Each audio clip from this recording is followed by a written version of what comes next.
Bismillahirrahmanirrahim. Assalamualaikum warahmatullahi wabarakatuh.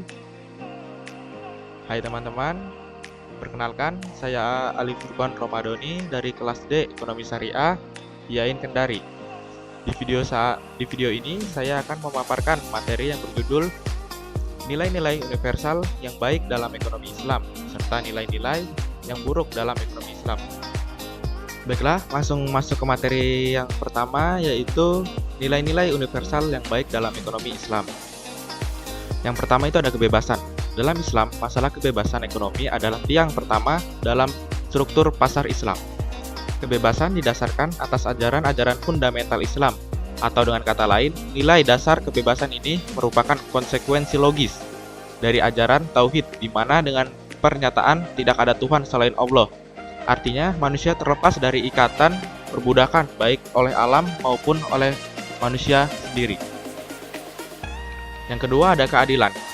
Aristoteles mendefinisikan keadilan adalah nilai keutamaan, bukan keutamaan yang mandul, dan bukan pula semata-mata bersifat individual. Keadilan harus mempunyai efek dan implikasi kepada yang lain. Oleh karena itu, keadilan menurutnya adalah berisi suatu unsur kesamaan dan menuntut bahwa benda-benda yang ada di dunia ini dibagi secara rata yang pelaksanaannya dikontrol oleh hukum. Yang ketiga ada maslahah mursalah. Yang masalah mursalah dibagi menjadi tiga. Yang pertama ada al-maslahah al-mutabarah, yaitu kemaslahatan yang menjadi rujukan dan tidak diragukan karena sudah ditelusuri dalam dalil-dalil. Seperti dalam Quran surah Al-Baqarah melarang kita memberi kemudorotan, dan seperti halnya kamu menganiayanya. Dalam Al-Quran tersebut sudah jelas supaya menjauhi kemudorotan, supaya kita selalu berusaha untuk menjadi orang yang bermanfaat. Yang kedua ada al-maslahah al-mudhah, yaitu kemaslahatan yang tidak diterima karena melanggar dalam dalil-dalil. Yang ketiga ada al-maslahah al-mursalah, yaitu kemaslahatan yang tidak pula didukung oleh dalil-dalil dan tidak pula dibatalkan oleh dalil-dalil tersebut, seperti pendapat yang dikemukakan oleh ulama terdahulu tentang maslahah. Lalu yang keempat ada tolong-menolong. Prinsip tolong-menolong yaitu berkaitan dengan nilai-nilai dasar pembangunan masyarakat adalah mewujudkan kerjasama umat manusia agar terciptanya masyarakat yang sejahtera. Allah memerintahkan kepada umat manusia untuk saling tolong-menolong dalam hal kebaikan dan takwa, dan manusia dilarang saling tolong-menolong dalam perbuatan dosa. Seperti firman-Nya yang berbunyi, yang artinya, dan tolong-menolonglah kamu dalam mengerjakan kebajikan dan takwa, dan jangan tolong-menolong dalam berbuat dosa dan pelanggaran, dan bertakwalah kamu kepada Allah. Sesungguhnya Allah amat berat siksanya. Lalu yang kelima ada keseimbangan. Arti keseimbangan dalam sistem sosial Islam adalah Islam tidak mengakui hak mutlak dan kebebasan mutlak, tetapi mempunyai batasan-batasan tertentu, termaksud dalam bidang hak milik. Yang keenam ada kebersamaan atau persaudaraan. Dalam sistem ekonomi liberalisme, kapitalisme lebih menekankan penghormatan terhadap individu secara berlebihan. Dalam asumsi mereka, bila setiap individu sudah sejahtera, maka masyarakatnya otomatis akan sejahtera. Pendapat itu berdasarkan dari pemikiran Adam Smith, hubungan yang simetris antara kepentingan pribadi dan publik. Dalam sistem ekonomi sosialisme, sistem ini lebih mementingkan nilai kebersamaan dan persaudaraan antara sesama manusia dari nilai-nilai individualisme. Di dalam sistem ini, terletak pada penghormatannya terhadap nilai-nilai kebersamaan ini terlalu berlebih-lebihan, sehingga mengorbankan sisi-sisi individualisme atau pribadi. Dan akibatnya, orang per orang tidak mendapatkan tempat dalam sistem ini. Dalam sistem ekonomi Islam adalah prinsip Tauhid, yang di bawah Islam mengajarkan tiada Tuhan selain Allah, memiliki persamaan antara manusia, bahwa setiap manusia adalah bersumber dari satu, yaitu Allah Subhanahu wa Ta'ala. Dengan kata lain, di dalam Islam tidak ada perbedaan sosial atas warna kulit dan keadaan fisik. Mereka adalah sama semua milik Allah Subhanahu wa Ta'ala. Jadi, konsep kebersamaan yang dibawa Islam telah menciptakan konsep baru dalam sistem demokrasi, yang tidak sama dengan demokrasi Barat. Bila demokrasi barat hanya mengaitkan konsep persamaan tersebut di depan hukum, tapi di dalam Islam manusia sama di depan Tuhan. Jadi, arti demokrasi di dalam Islam tidaklah hanya bernuansa insaniyah atau kemanusiaan, tetapi juga bernuansa ilahiyah atau ketuhanan. Yang ketujuh, ada merata. Sistem keadilan dan pemerataan dalam distribusi mengandung beberapa maksud. Yang pertama, kekayaan tidak boleh dipusatkan kepada sekelompok orang saja, tetapi menyebar kepada seluruh masyarakat. Islam menghendaki persamaan kesempatan dalam meraih harta kekayaan, terlepas dari tingkatan sosial, kepercayaan, dan warna kulit. Kedua, hasil-hasil produksi yang bersumber dari kekayaan nasional harus dibagi secara adil. Ketiga, Islam tidak mengizinkan tumbuhnya harta kekayaan yang melampaui batas-batas yang wajar, apalagi jika diperoleh dengan cara yang tidak benar. Oleh karena itu, setiap warga negara memiliki hak dan kesempatan yang sama untuk diberlakukan secara adil oleh negara maupun oleh masyarakat. Lalu selanjutnya ada halalan tayyibah. Kriteria halal, suatu makanan setidaknya dapat ditinjau dari dua kriteria, yaitu kandungan zat. Islam sangat memperhatikan tentang materi barang yang dikonsumsi. Dengan kata lain, wujud makanan itu harus bersih atau suci, jauh dari segala najis dan kotoran yang menjijikan. Kriteria baik, ada 3 kriteria baik yang harus dipenuhi supaya makanan baik untuk dikonsumsi, yaitu makanan sehat dan seimbang, proporsional, dan aman. Makanan sehat dan seimbang, makanan yang sehat adalah makanan yang memiliki kandungan gizi yang cukup dan seimbang. Makanan yang sehat adalah makanan yang bermanfaat bagi kesehatan. Lalu materi yang kedua, ada nilai-nilai yang buruk dalam ekonomi Islam. Yang pertama adalah ada riba. Secara terminologi, riba merupakan segala macam tambahan dalam pertukaran sesama emas dan perak atau uang, dan seluruh bahan makanan pokok tanpa adanya kompensasi atau pengganti atau pendanaan real atau iwad. Menurut istilah teknis, riba berarti pengambilan tambahan dari harta pokok atau modal secara batil. Pengertian riba adalah dalam hal ini ialah mengambil tambahan secara batil tersebut berupa penambahan pada transaksi pertukaran atau jual beli secara barter ataupun transaksi pinjam meminjam, baik yang disebabkan oleh kelebihan dalam pertukaran dua harta yang sejenis tertentu di tempat pertukaran. Macam-macam riba ada 4. Yang pertama ada riba al-fadl. Riba al-fadl adalah tambahan pada salah satu dua ganti pada yang lain ketika terjadi tukar-menukar suatu yang sama secara tunai. Contohnya dari riba al-fadl ini adalah 3 kg gandum dengan kualitas baik ditukar dengan 4 kg gandum berkualitas buruk atau yang sudah berkutu. Yang kedua ada riba nasi'ah. Riba nasi'ah adalah pengambilan atau pemberian tambahan pada suatu barang atau modal yang ditangguhkan dan diakhiri pembayaran. Contohnya adalah seseorang menjual beras 50 kg seharga 400.000, sedangkan pembeli meminta melunasinya dalam waktu 2 bulan. Maka harga beras dinaikkan menjadi 500.000, maka ada kenaikan harga 50.000 tiap bulannya. Yang kedua ada riba aliyat. Riba aliyat merupakan riba dalam bentuk jual beli. Contohnya seperti seseorang yang ingin menjual motornya. Sang penjual memberi penawaran 17 juta jika tunai dan menawarkan harga 20 juta jika dibeli dengan sistem pembayaran dicicil. Lalu yang keempat ada riba al-qard. Riba qard merupakan jenis riba dalam ruang lingkup utang piutang. Contohnya adalah seseorang yang meminjam uang sebesar 1 juta dengan perjanjian peminjam wajib mengembalikan pokok pinjaman dengan bunga sebesar 1,5 juta pada saat jatuh tempo. Yang kedua ada haram. Haram dibagi menjadi 3. Yang pertama ada ihtikar. Ihtikar adalah praktek rekayasa penawaran atau supply, atau istilah sederhananya adalah praktek menimbun barang. Contohnya seperti produsen atau pengusaha yang menimbun bahan makanan pokok sehingga terjadi pergolakan harga yang sangat tinggi di masyarakat. Setelah harga tinggi, baru barangnya dilepas ke pasar.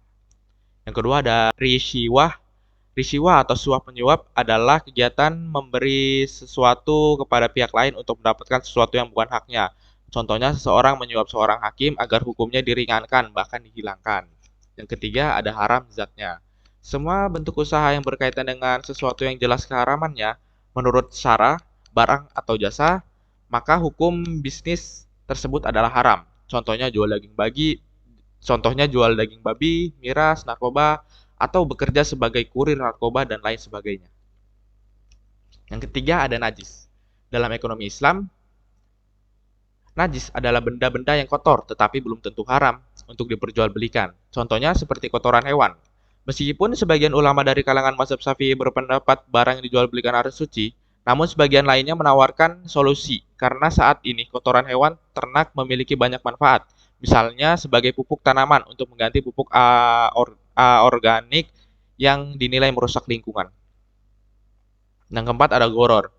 Secara bahasa, goror dimaknai sebagai al-qadr atau al-tagrir yang berarti suatu penampilan yang menimbulkan kerusakan atau sesuatu yang tampaknya menyenangkan namun dalam realitasnya justru menimbulkan kebencian.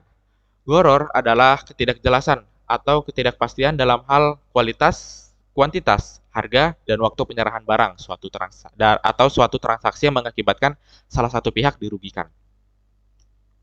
Bentuk-bentuk goror yang pertama ada jual beli makdum, yaitu jual beli yang barangnya belum atau tidak ada. Misalnya jual beli anak onta yang masih dalam kandungan. Jual beli makjuzi at-taslim, yakni jual beli yang barangnya sulit diserahkan. Misalnya jual beli motor yang hilang dan masih dalam pencarian.